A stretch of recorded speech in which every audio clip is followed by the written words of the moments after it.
ask that in the interest of time, and I appreciate your longevity, we try to keep it to 2 or 3 minutes for each question. Yes? Very briefly, an observation. Good morning, good afternoon, where are we?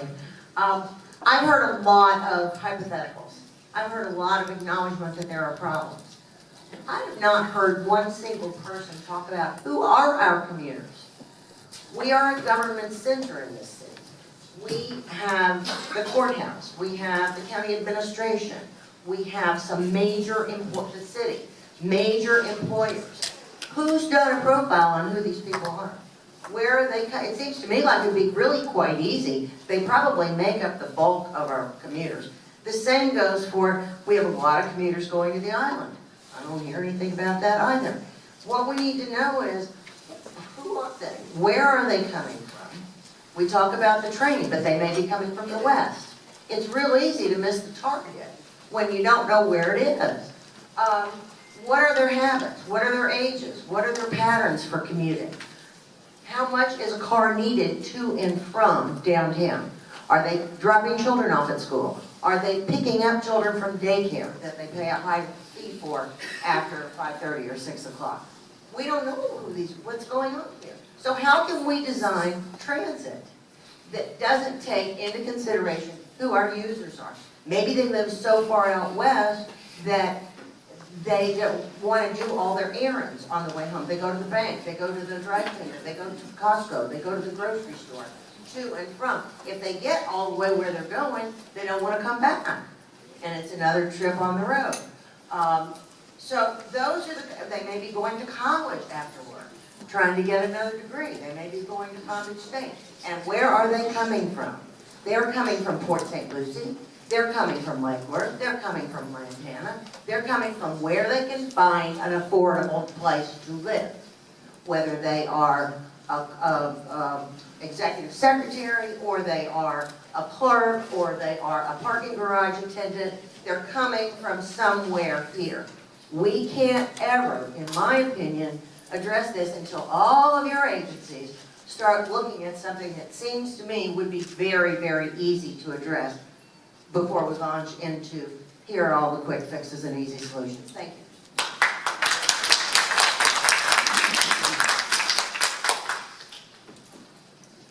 Yes, sir. Thank you, Nancy. Hello. I'm Barry Singer. I've lived in the south end of West Palm Beach for nearly 40 years, and I've been a developer of real estate for nearly 50. We discussed Okeechobee Boulevard, and the city is going to get larger and there'll be more traffic. We also mentioned an option, or options. We just finished, or we're about to finish, the North Bridge over Palm Beach. And as you come off that bridge, you get stopped at Olive, and you get stopped again at Dixie, and then you try to make Quadro going south. If we could consider and have the federal government and the state government help pay for a Quadro causeway that would go up after the bridge, over either 6th Street or 3rd Street heading west, go up over the railroad tracks, up over the city's water treatment plant. Maybe you could have an access off of it to Australia going north and south, and then curve south over Clear Lake and connect Okeechobee so you can have a direct access into 95 from the North Bridge. Just a thought. Thank you very much. Yes. Hi, I'm Scott Walda, and the Middleton we're 5th graders. And we live in the area, and we like to walk to school a lot. And we were wondering, we haven't heard a lot about pedestrian safety today, so we were wondering what you would do about pedestrian safety, and we also have a suggestion.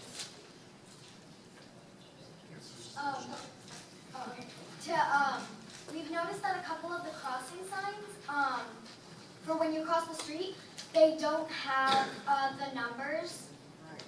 They don't have the seconds for how many seconds you have to cross the street.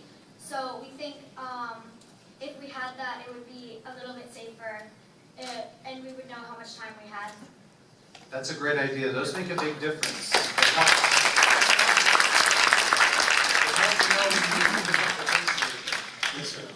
Hi, my name is Tanya Shantz, and resident here in West Palm Beach. I wanted to hear a little bit more about new technologies. I was really looking forward to the Tomorrowland panel. I know You know, a lot of people say, and I heard earlier that the use of autonomous vehicle technology and things like that are a long ways away, but I don't think we're that far away. Senator Brandeis, State Senator Brandeis from Pinellas, introduced legislation that passed regarding autonomous vehicle technology here in Florida, making Florida essentially a breeding ground, the incubator for new technologies such as driverless vehicles in the state of Florida, and incorporating that into our transit system. So I'd like to hear about new technologies and how we're going to apply these to solve some of these problems, and not just autonomous vehicles, but I know there was new timing technology for the street lights in the county implemented out in West Boca, and they were doing things like that. That's where I'm originally from. But I'd like to hear more about these new technologies. I know not one of them is going to be the solution, but incorporating multiple uses of new technologies into our infrastructure system, into our transportation system, could be a boon. I mean, we have, I saw a report that in Paris they're using driverless taxis on the water to take people across the Seine. I mean, these are the ways that we're not only going to solve our transportation problems, but provide jobs for people in new technology areas to be an incubator here in South Florida. So I'd like to see and hear more about new technologies across the spectrum from all of our public officials. And if you'd like to elaborate on some of that, I'd be happy to hear it. Thanks. Mr. Webble, if you'd like to, Mr. Webble. Yeah, I'd like to take that. As I said, I serve on several national committees regarding this stuff. Florida is a leader as far as autonomous vehicles. I'm just going to go from the end of what you were saying. There's a real concern nationally that autonomous vehicles will in fact take jobs away. The big driving force right now for autonomous is freight. 70% of freight's costs are their drivers. They're working really hard to try and figure out, to implement how they can get driverless trucks and their vehicles on the road and replace their drivers. So I'm not sure that I see it being a boon as far as jobs is concerned. We have a gentleman here living in Palm Beach County, the North End in Ibis, that has been talking for the last several years, got a company formed to try and push autonomous vehicles, would like to have a discussion as far as making the North End with the high-end communities and so forth like that be a testing ground or a pilot for autonomous vehicles to take them on their trips to wherever they choose to go or whatever. So the other thing I need to get you an idea is I've been sitting beside the car company vice presidents, and we've been talking about connected vehicles, and then when I said, well, tell me what's happening with autonomous. He said, if you asked me that question 18 months ago, I'd have told you that we're maybe 10 years out. He said, but with our new partnership with Lyft and a new approach, he said, I need to give you this picture that whenever I wanted to change a car in the past and went to our design people and said, I need that much additional space to put this thing in my car, and the designers would say no. He said, but the concept now is autonomous will come first through a fleet arrangement, where you're buying, whether it's Uber or Lyft, or you're buying as a share. So he says, we can now put all sorts of stuff on the cars. They don't have to be that pretty. They can have things sitting on the top and the trunks and whatever, unlike the cute designs, the sleek designs we've had in the past. He said, we can be bringing this stuff to market probably within the next 2 to 3 years. So, but he said the vehicles are going to be expensive. They are going to be $250,000 to $350,000. That's why the fleet approach is something that they're looking at as far as trying to do that. As I said in my opening speech, you know, I do not believe that they're going to be reducing trips. It will just be a question of, okay, if I want to call one of those vehicles up and pick me up at the house, am I going to pool with somebody, like you do in Uber today, to make that choice? Am I going to be driven to downtown, and then the car is going to go back and pick up my spouse and kids or whatever to go where they need to go? So there's a whole idea as far as how we're all going to adjust to this approach. And again, is it going to be affordable or not? So I think we're looking forward to that, but as far as the technology effect on our road system, I feel very strongly that I'm not going to get a new capacity benefit, nor am I going to get in the near term a reduction in number of trips taken on our road system. Quick point. With regards to technology, one of the greatest revolutionizers for transportation has been the smartphone. You know, we have access to information now in ways that we didn't have even 5 or 6 years ago. I don't think we're probably, and when I say we, I'm not just talking about the governmental transportation sector in South Florida, but across the country, we're not taking advantage of integrated systems. And that's something I think that we could do right now, is to figure out integrated fare systems, so that way when you get off Tri-Rail, you can automatically get on a Sky Bike, or you could hop on a Palm Beach Transit bus, or get in an Uber and kind of have a seamless way to pay for all of that. I mean, all that technology does exist, but it's getting different agencies, I think, under some kind of a common operating structure. Raphael, thank you. Good morning. Raphael Clemente, Downtown Development Authority. And I have more, I guess, comments and questions. And it was very encouraging what I heard this morning from everyone. And I was especially encouraged by the gentleman from Barcelona. Some of the examples that you showed of typical sections that could be implemented on a road of this scale. Because I think our challenge here is that we haven't seen that sort of design, even in our region, maybe in our state. So having a way to help us get our heads around what we could do is very helpful. So I want to point out a few things. You know, the idea that all the development that we've had over the past decade or 15 years has created the issue we're facing. The data shows otherwise. And I'll tell you that between 2005 and 2015, we had a 70% increase in residential development downtown. We had about a 10% increase in non-residential development downtown. But on all the roads in and around the downtown area, traffic remained almost flat.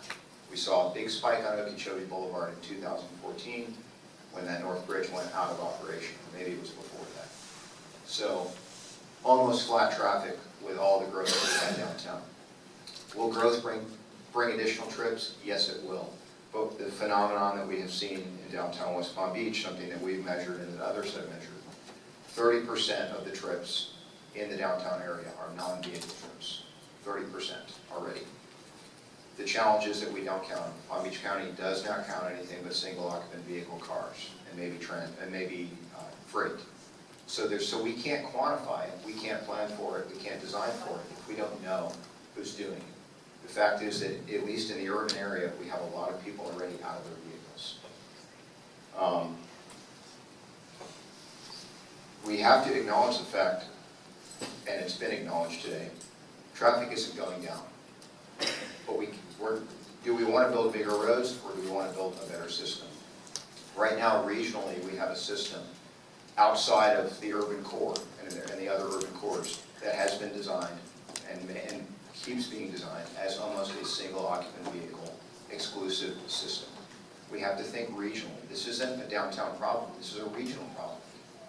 If all the trip generators are in the downtown, but you can't get here without your car, you're going to drive your car.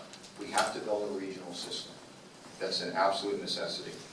And the belief that is maintained that transit and other modes are minimal in their impact is, I think, a false belief, because if we look at other regions in the United States, I'll be very quick, and I'll use Denver as a model. Right now, downtown Denver, 40% of the trips into Denver, into the downtown area, are transit. 40%. That's more than single occupant vehicle trips. That's today's data.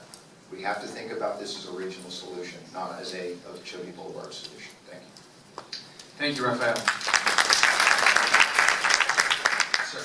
Thank you. I'm Scott Diamond. I have several businesses in downtown, including Provident Jewelry on Clematis Street, the Palm Beach Jewelry Art and Antique Show, which takes place here at the Convention Center, and I live on Flagler Drive. I want to say I think this is an excellent panel discussion, and I really, really appreciate this being put together.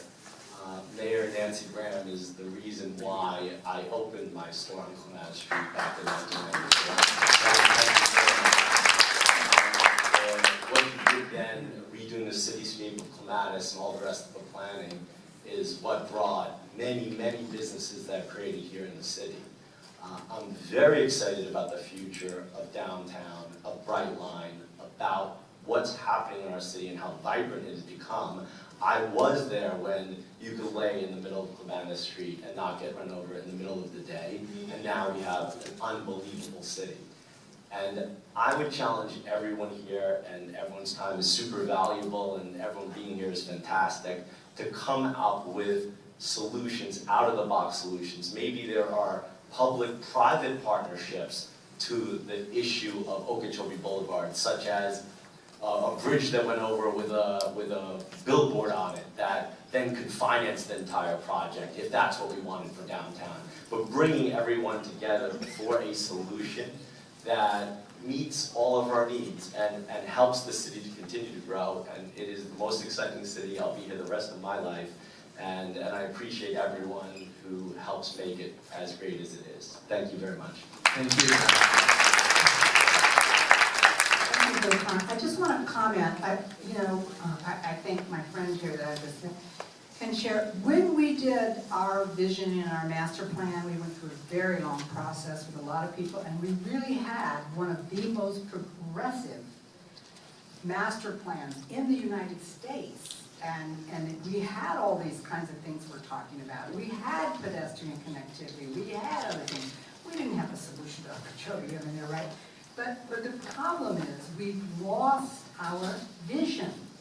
We've lost that direction. And now we're kind of doing things piecemeal, willy-nilly. And it's not working. And so we need to get back to, I'm very excited just listening to all this. And for me, it's particularly with some of it's because when I was singing these tunes many, many years ago, people thought I was crazy. But it's wonderful to have other people now that are singing the very same tunes, about this kind of stuff. But we have to get back to our vision of the kind of city we want to be and the spaces we want to create, the pedestrian places we want to have, and we have to make it happen. And people who want to come here and develop have to follow the rules, and they will follow them if they know what they are. Thank you. Yes, sir. My name is Bob Bloom. I live in City Place South Tower on the other side of the Hilton. And I walk a lot in the city. One thing that's inherently clear to me is that the philosophy of traffic is that cars have great priority over people and bicycles. It's just the way it is. You could see it at every intersection. We talked a lot today about the crossing by the convention center and the Hilton across Okeechobee. But crossings throughout the city are ridiculous in many cases. Go walk across Tamarind. Go walk across Dixie. Walk across at Quadrill. Go visit any great city, and I'm sure many of you have, walking cities, New York City, Vancouver. When the light turns green for cars, the walk signal comes for pedestrians. And when the light turns red, or just prior to the light turning red for cars, the walk signal goes away. It often counts down or it flashes until it goes away. It doesn't happen here. Most intersections you have to push a button. If you arrive in the middle, you got to wait a whole cycle to get there. And even if you don't have to push a button, the ability to walk might be a small fraction of the green light for the cars. These are easy. A lot of the things you talked about today are difficult and will be challenging and take time. But some of the things are easy. Reprogramming signals. I know there was an attempt to do a little bit at Rosemary, and it was done a little bit haphazardly, in my opinion. It counts down from 18 to 0, and then it waits a few seconds, and it goes up to, starts again, and goes down again, and then sometimes it does it a third time, instead of just one continuous walk cycle. We can fix this stuff. It's easy. It's a matter of programming, and it's just a matter of wanting to do it and saying that pedestrians have equal access to cross the street that cars have access to. Thank you. Perfect. Thank you. I wanted to ask you, I think I've met you before, because this comment I get every time we do a project everywhere in the United States.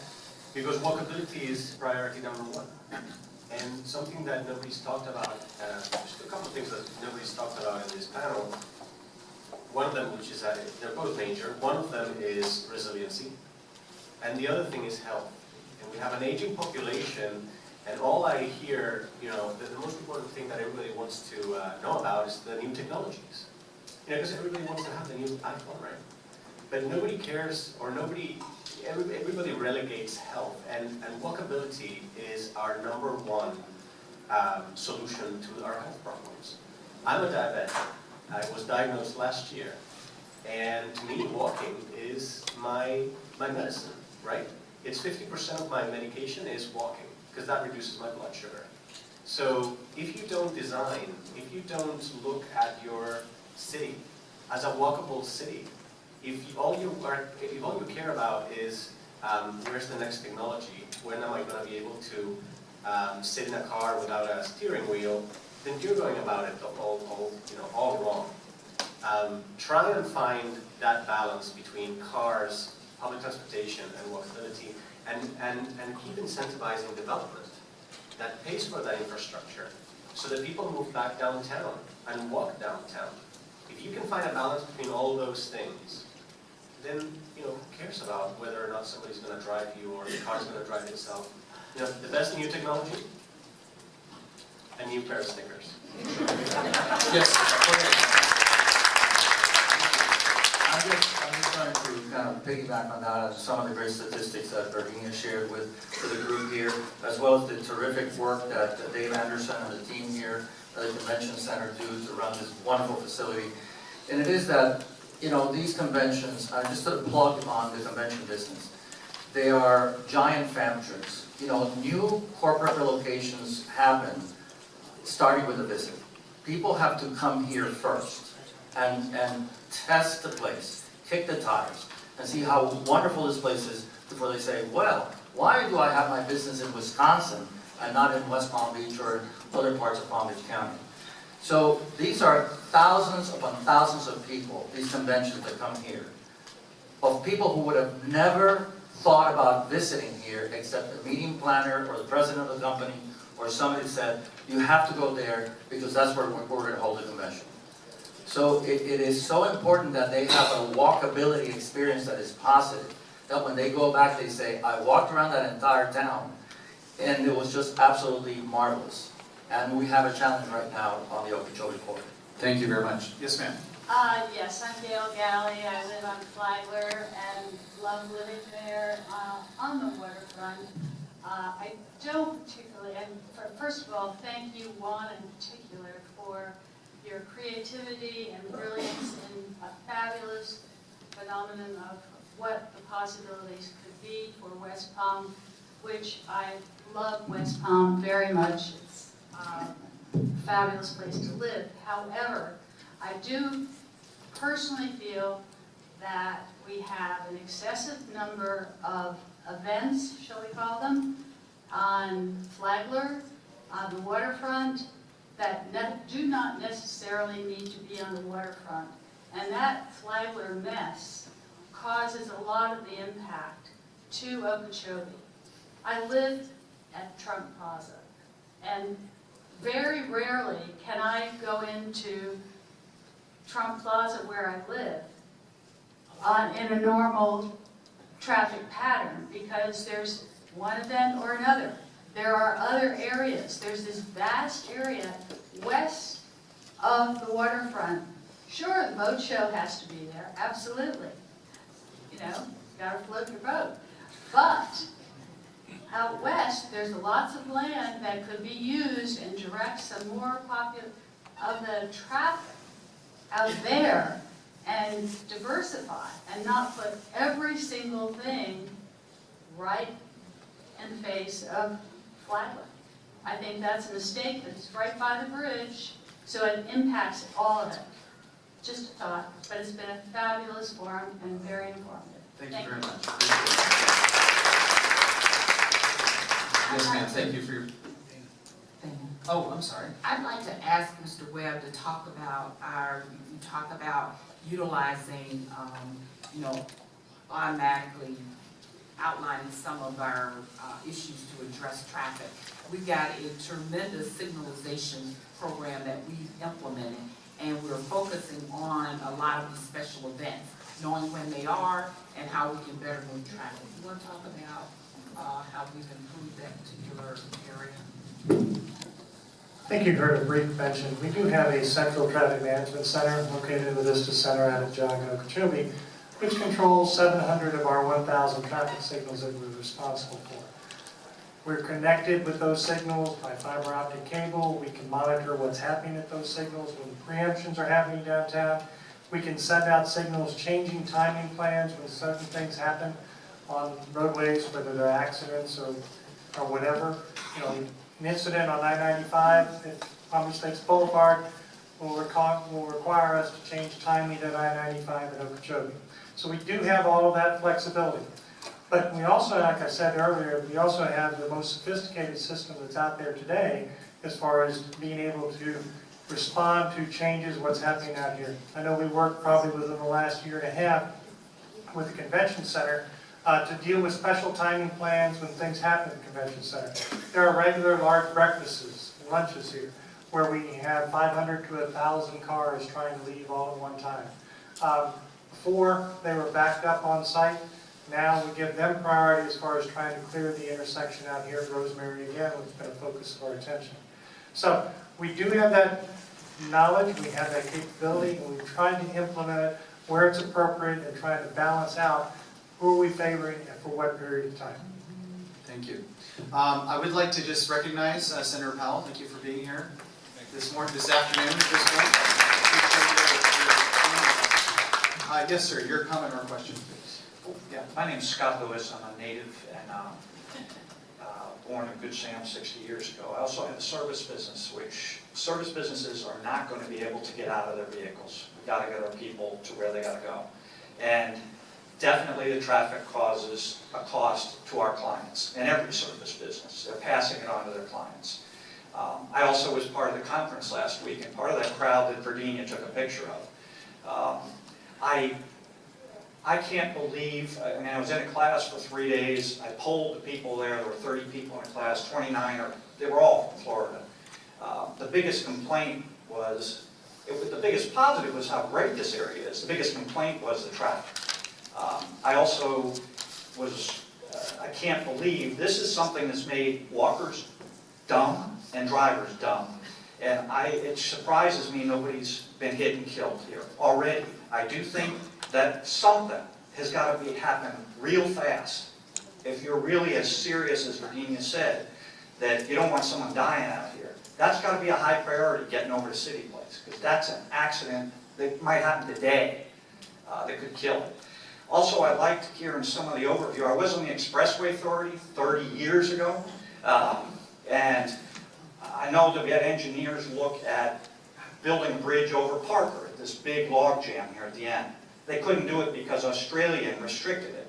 You know, some concepts about dropping Australian down and putting Okeechobee up and over it. That was one idea. The tent site, rather than hurrying to sell it and market it, maybe using that as some kind of traffic hub or roundabout that the Barcelona gentleman talked about.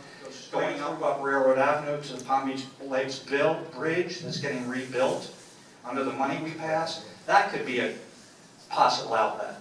But I'm glad to hear you doing it. Thank you very much for hosting this today. Thank you very much. Yes, good afternoon. My name is Janet Hayes, and I was born and raised here, so I've seen a lot. My husband and I live on Nottingham and Olive, which is 2 blocks south of Southern Boulevard. I noticed today that Trump was supposed to be on the agenda, and we heard a little about him from the gentleman from Palm Beach.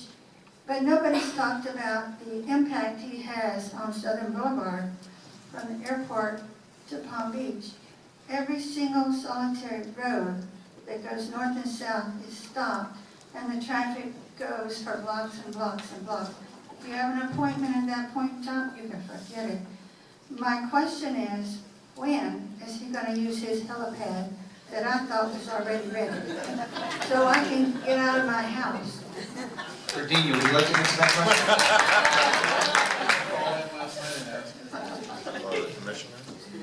The helipad is not going to be the savior. Sorry. It's going to fly the president and a few people over once it's approved and moving forward. But we will still have the other staff and other diplomats that will be moving along Sutter.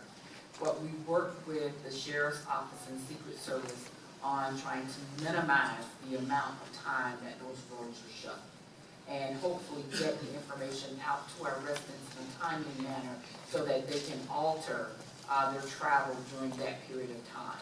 He is POTUS, and we really don't have a lot of choice in that. We try to work as closely with Secret Service as possible.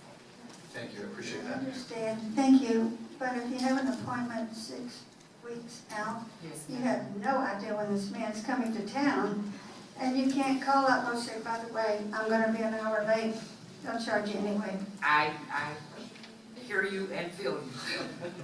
Yes, sir. Good afternoon. Thank you for being here. Thank you for having this. My name is Clint Folks. I'm a resident of downtown, just a block away at Okeechobee and Olive. This is my condo. I've been involved in the downtown area since 2002. I've been bewildered by our problems here, especially on Okeechobee.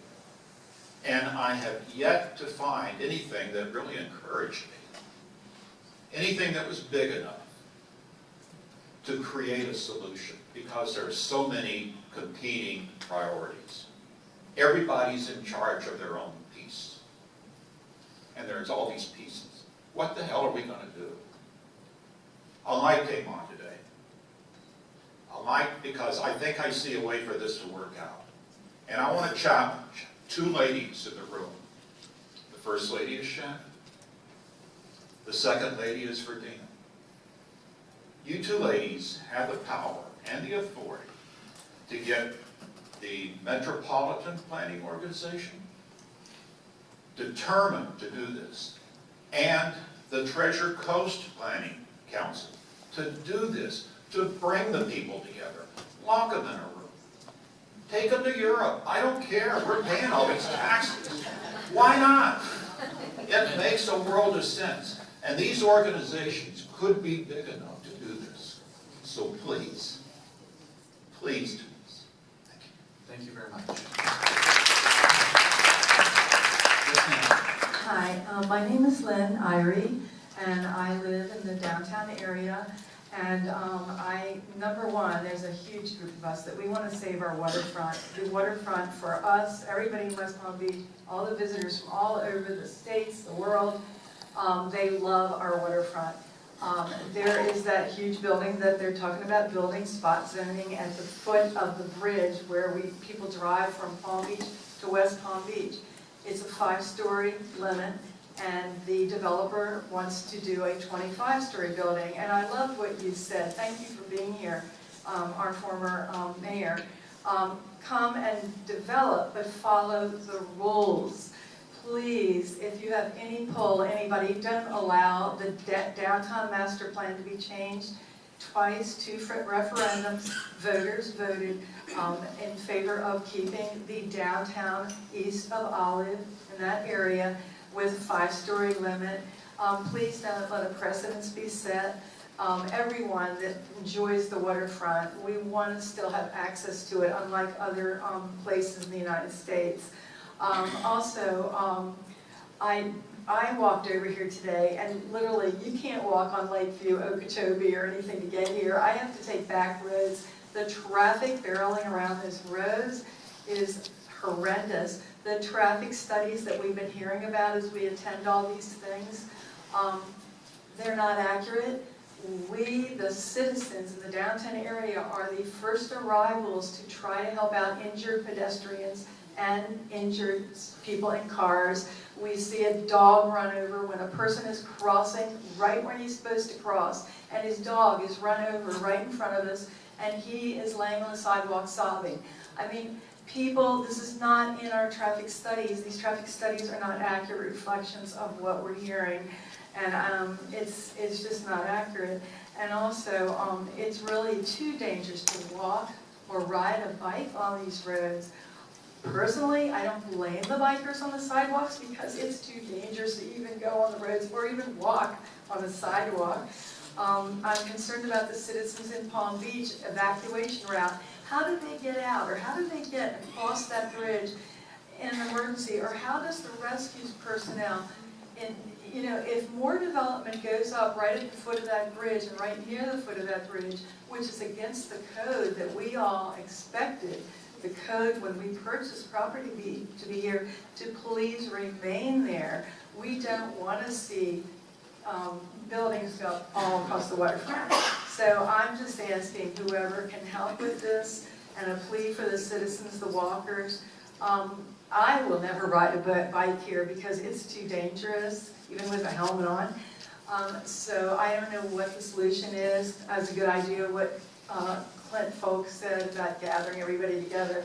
But that's just what I like to say, and I do appreciate this symposium so much because it's so rare that we can get all these citizens together. But thank you so much for your time. Thank you very much. If I may just take a second, I would indulge everybody in this, or I would ask everybody in this room to really pay attention to the quote-unquote congestion that you see on your roadways.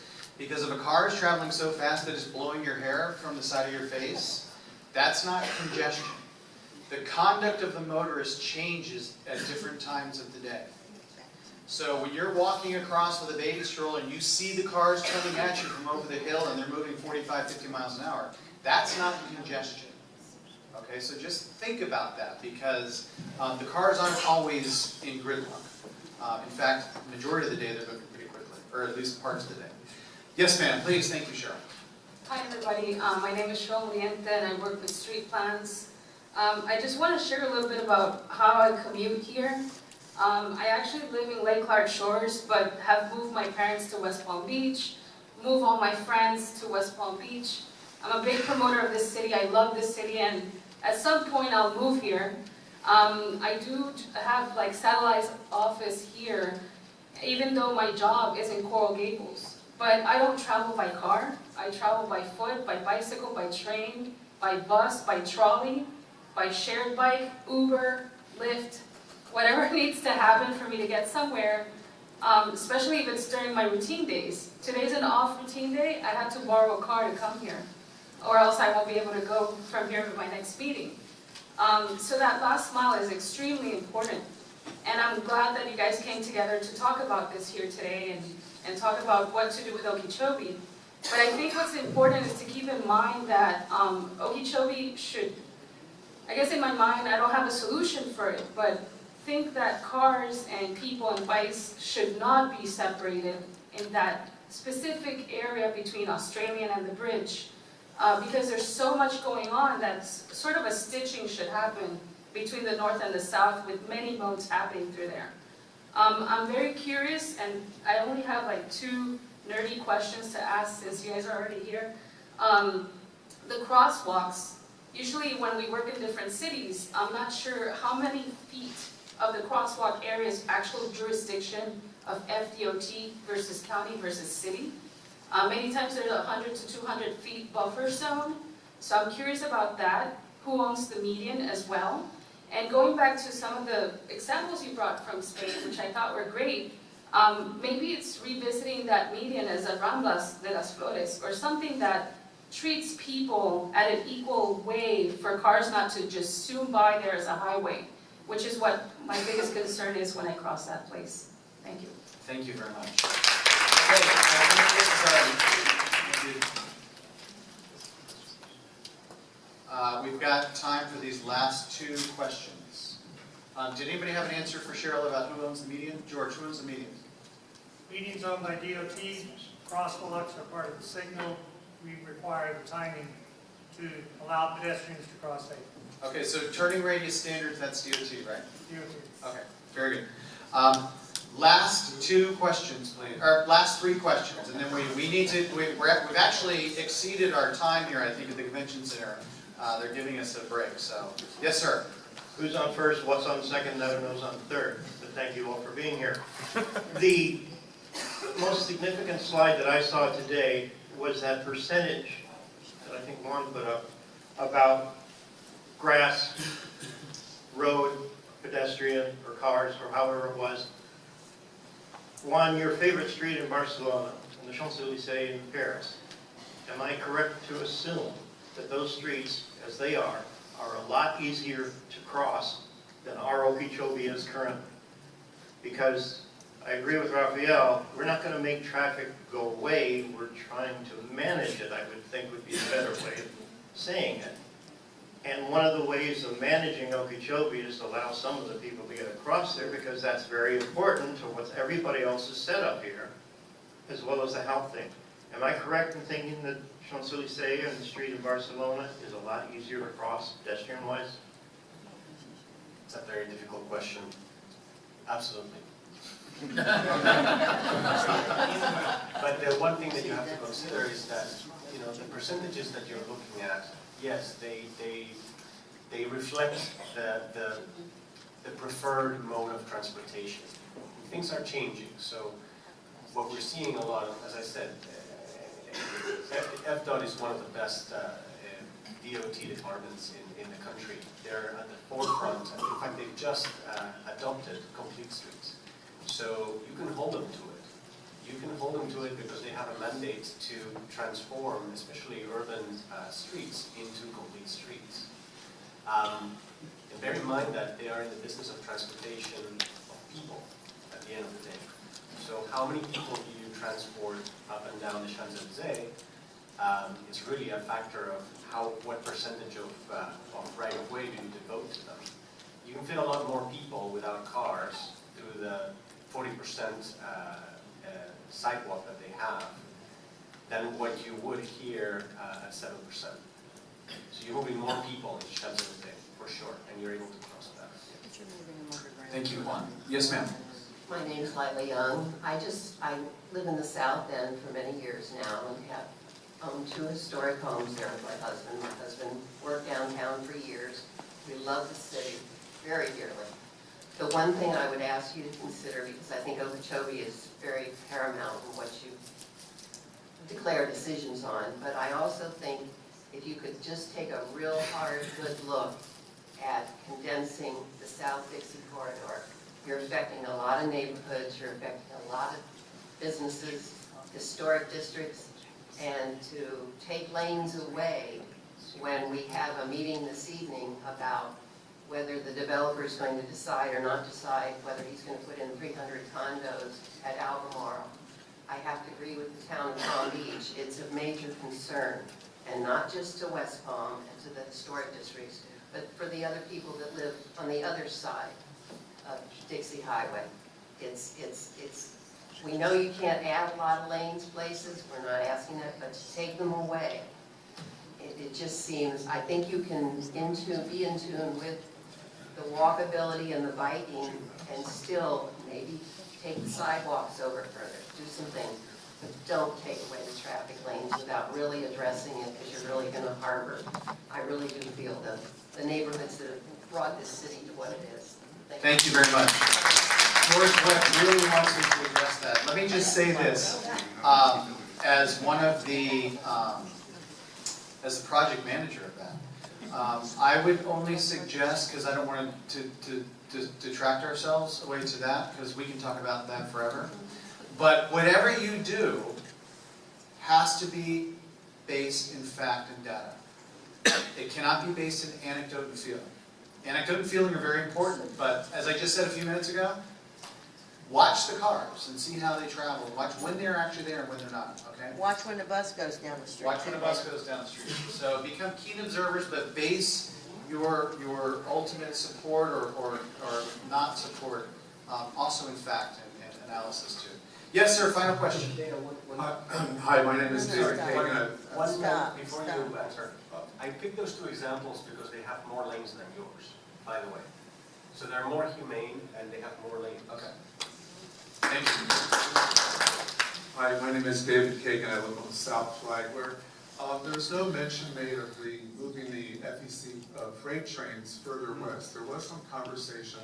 It was mentioned in the Palm Beach Post, and I was curious why no one talked about a major blockage of the downtown. The second part was in the transportation issue, no one's going to wait an hour for a bus to come along, if they're trying to get to work, you have to have satellite or remote parking lots and have buses come on at the most 15-minute intervals to bring people downtown to get cars off of Okeechobee. And that's, public transportation is great, but no one who's working is going to stand there in the sun for an hour.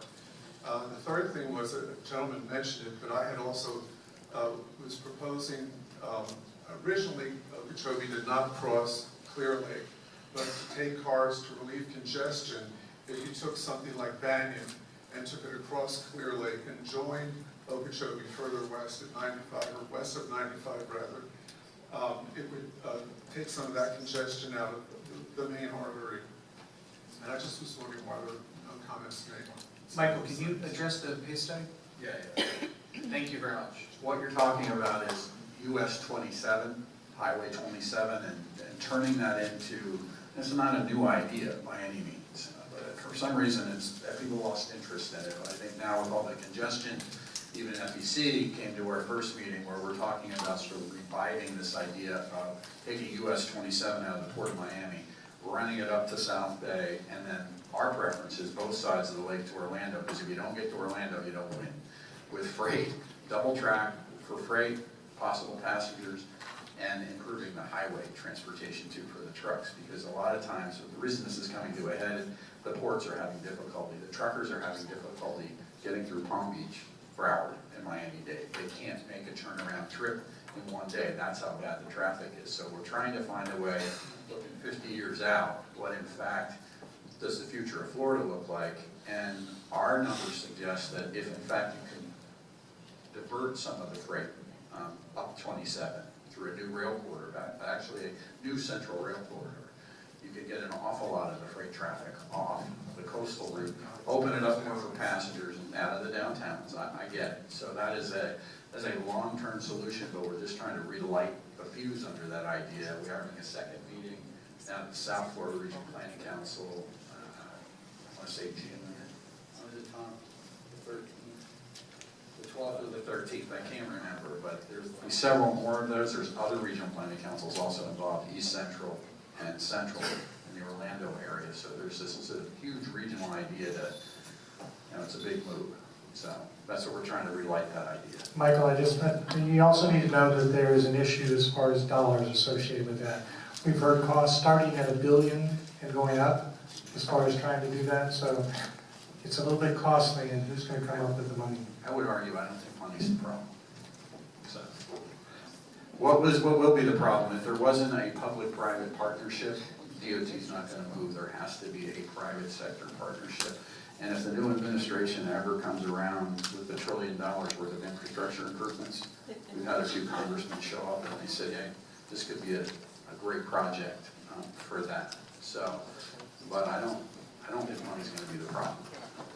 I just wanted to address your other point relative to a direct connection from I-95 to Banyan Boulevard. I have brought that up with the city. Their concern is that Clear Lake is a Class A water and that it creates potential pollution problems. But when I study it, and of course I'm not an engineer, but when I look at it, there does seem to be a way to avoid crossing Clear Lake and provide for a direct link to Banyan, which would be a major improvement for Okeechobee Boulevard, because that would give you the north link into Palm Beach, into the northern area of the commercial city center of West Palm.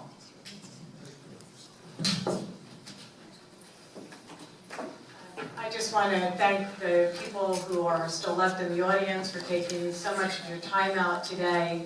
I want to thank each and every one of the panelists that have volunteered their time when you could be doing something else. And this is truly the only way we're going to make this work.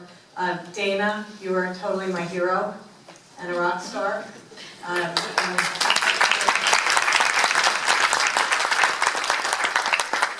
turn it over to Commissioner Bernard. Just want to make sure you see a screen. It says that the city of West Palm Beach is having the Okeechobee Boulevard Corridor Study Charrette. It's on June 12th through the 15th here at the Palm Beach Convention Center. Since we started dialogue regarding traffic on Okeechobee, we hope that all of the residents who are here the police show up, so that way you can, provide your input, so that way we can continue to have this discussion. What I hope is that we can, after this meeting, for us to continue to have different forums to talk about what do we do next, and to bring the county, to bring FDOT, the city, and the town of Palm Beach together to address the Okeechobee traffic. And so I want to thank everybody for being here, and I am hungry. So have a great day.